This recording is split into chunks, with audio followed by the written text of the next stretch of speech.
স্কুলটিরা যে পাড়া আছে সেই পাড়ারও পানীয় জলের সুবন্দোবস্ত নেই, সেই এলাকাগুলোর মধ্যে পানীয় জলের ব্যবস্থা নেই।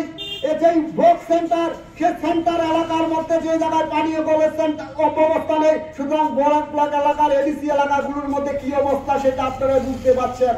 তারা শুধুমাত্র সাংবাদিক সম্মেলনের মাধ্যমে বলছেন যে প্রত্যেকের জলে পানীয় জলের সুবন্দোবস্ত হচ্ছে, কিন্তু আমরা দেখলাম উত্তর মহেশপুর গ্রাম পঞ্চায়েতের মধ্যপাড়া, সুকান্তপাড়া, স্কুলটিরা, আশ্রমপাড়া এই এলাকাগুলোর মধ্যে পানীয় জলের সুবন্দোবস্ত নেই। তাই আমরা দাবি করছি অতি দ্রুত পানীয় জলের সুবন্দোবস্ত গুলো করতে হবে।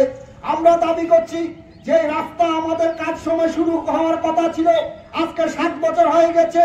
সেই মধ্যপাড়ার রাস্তা অসীম মজুমদারের দোকান থেকে নারায়ণ মধ্যের বাড়ি হয়ে পিডব্লিউডি পর্যন্ত যে কার্পেটিং এর করার কথা 1,48,00,000 টাকা বরাদ্দ হয়েছে, আজকে 7 বছর হয়ে গেল এই রাস্তা কেন হচ্ছে না? আমরা তাই দাবি করছি এই রাস্তা অতি দ্রুত করতে হবে। এই রাস্তার টাকা কোথায় গেল সেই হিসাব আমরা আজকে পঞ্চায়েতের কাছে চাচ্ছি। আমরা দাবি করছি যে বটো স্ট্যান্ড থেকে অফিস টিলা হয়ে নলডাবা কলোনি যে মন্দির পর্যন্ত, রাধাকৃষ্ণের মন্দির, যে রাস্তাটা করার জন্য অনেক আন্দোলন হয়েছে, আমরা দাবি করেছি এই রাস্তা অতি দ্রুত করার জন্য। এবং তারা বলছিলেন, এবং আমরা দেখেছিলাম কেন্দ্রীয় যিনি প্রতিমন্ত্রী ছিলেন উনি এসে রাস্তা মেপে গেছেন, যিনি বর্তমানে এলাকার বিধায়ক উনি মেপে গেছেন, কিন্তু আজকে কত বছর হয়ে গেল এই রাস্তা কেন হচ্ছে না?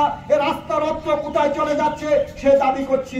আমরা দাবি করছি যে উত্তর মহেশপুর যে দ্বাদশ শ্রেণী বিদ্যালয়, যে বিদ্যালয়ের ভূমিধস হয়েছে বর্ষার সময়, সেই ভূমিধসের যে সেখানে পাক্কা রিটার্নিং ওয়াল করার জন্য আজকে সেখানে 28 লক্ষ টাকা বরাদ্দ হয়েছে।